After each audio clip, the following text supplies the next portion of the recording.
Hi, I'm Laurie Dobson. This is July 22nd, 2020, and I'm doing a show.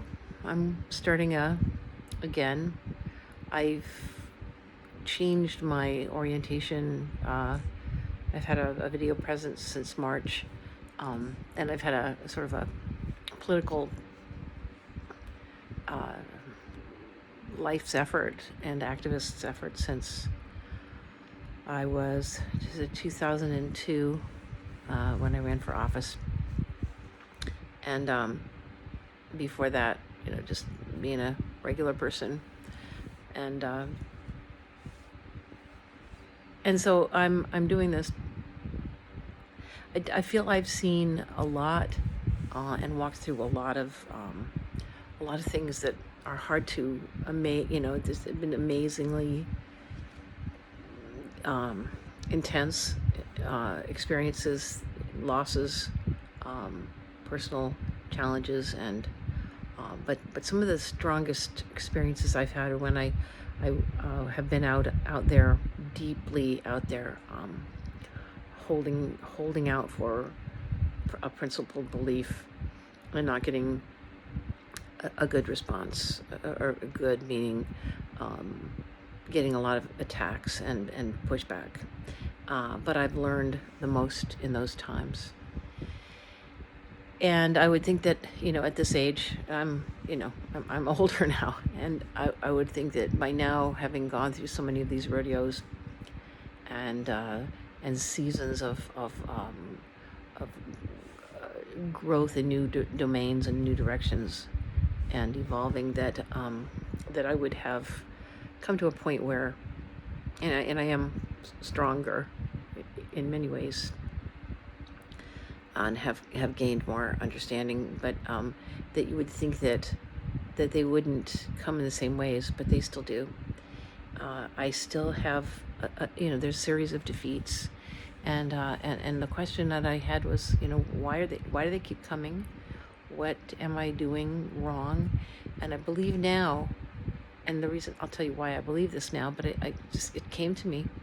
I'm not doing anything wrong. I'm just continuing. And when you do that, when you do put yourself out there, and you do try, and you do experience a real effort inside yourself to have integrity, and to see what you see, and be brave and confront it, and be honest inside yourself too. See what's there that you have to confront, and what's in the world, and apply that kind of a rigor to your focus on your life, and that it's not just a life lived for you, but for humanity. That you're gonna be in it. You're gonna be in that struggle, and it's gonna push back. It's gonna push back on you. So I'm starting this again. I've had a few sort of things that I've done. I have some YouTube videos, actually a daily one since March. I stopped it about a month ago, but there's reasons to continue and maybe refocus it. I was calling it Island Update because it was about where I was located and trying to be encouraging on a local level. Sort of just encouragements to people to get through, day to day. And then the protests started, and I kind of morphed into sort of, supporting a racial struggle for equality, and trying to take ownership of my own white issues. And then realizing, and then it's about love. It is about love. So I wanted to focus on that topic, and that can get kind of gooey. And I like my title, Island Update, but it's just about me. It's Laurie Dobson. So Laurie Dobson Show, Laurie Dobson, whatever.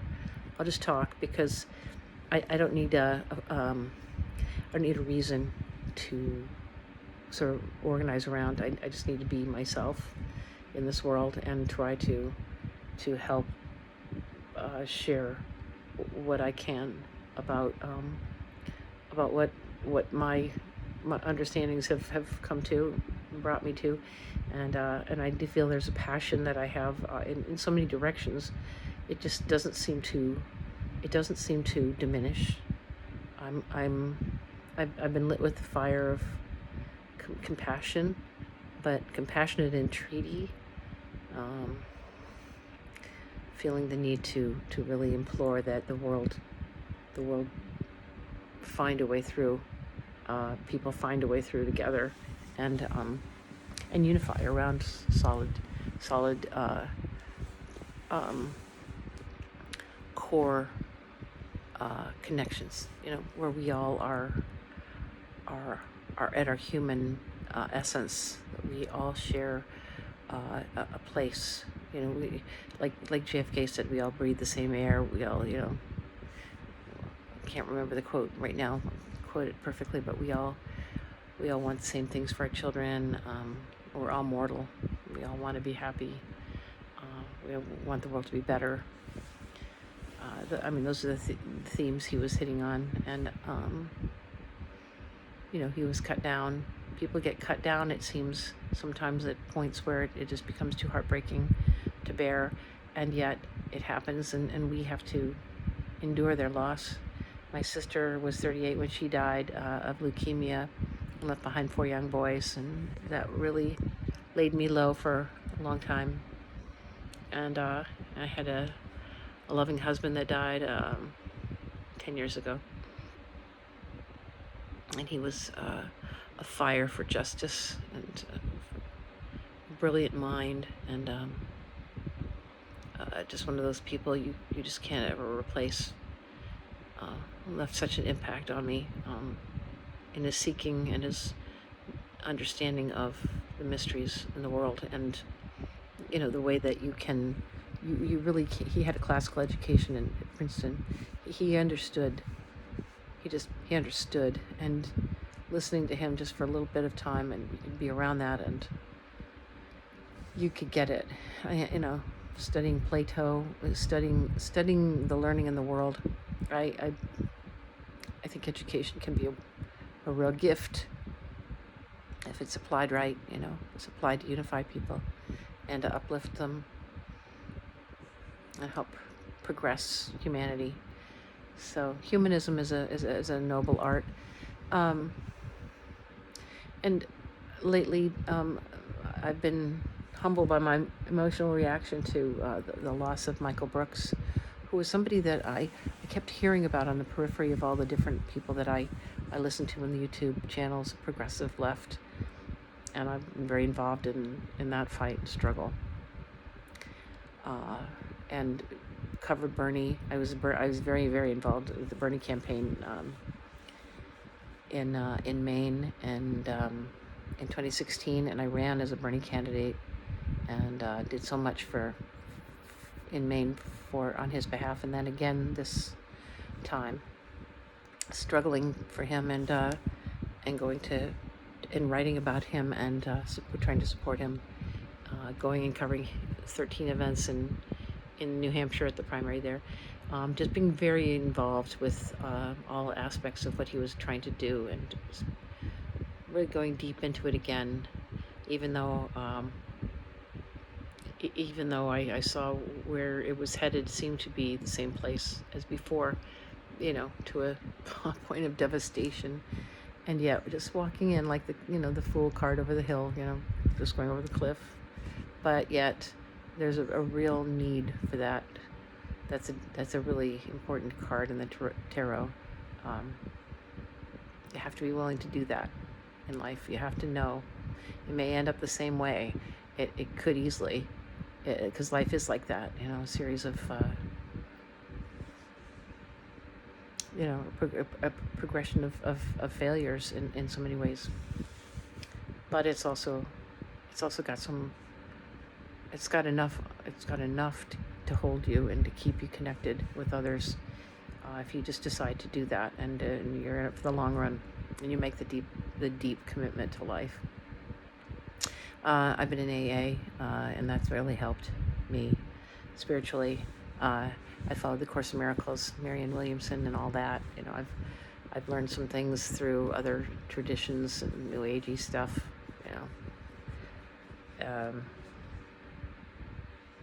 My daughter's a yoga teacher, and I've been a yoga person, but you know, there's so much out there that can help us stay strong.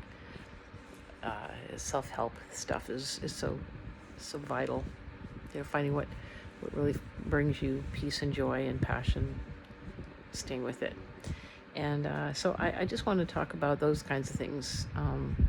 I feel like so connected to the folks that are torn up about Michael. He died the same age my sister did.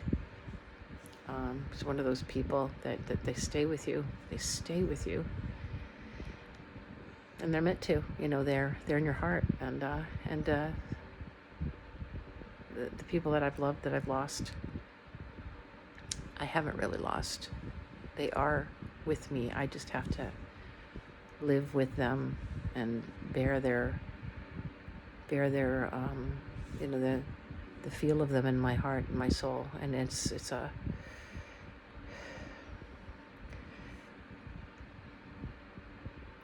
the pain comes from resisting it. The pain comes from denying it and living outside of that understanding. It makes you human, and living human, not living like a cold creature, dark. I think it's a journey into the light of the world and the heart of the world, and it's a journey where you feel things that people experience. Can you do it? It's a scary thing. Can you bear that much understanding about other people and their efforts and their losses and their hurts? Yes, you can, because you can also get close to their joys that way too. And that's always been a tough one, but I think I can do it. Anyway, I want to give it a real shot. I want to go this extra loop, another loop, and going around again, cycling through, and I think I realized that it's just the way life is, and there's some joy and mystery to it, and it's just a matter of, you know, breathing through these other things and not giving them too much power, not giving the power away, not letting the franticness obsess you and possess you. You know, there's stuff going on that people are freaking out about, and I've got caught up into it, and you know, there's the cancel culture has had its way with me. I've had my way with it, and it's not who we are. And as Michael Brooks said, you know, you can't let those gaps. You can't have those gaps between you and other people. That's where they get in and wedge. You know, and by the they, I mean the forces that want to keep us divided and apart. I think that there really are out there, and they really do have a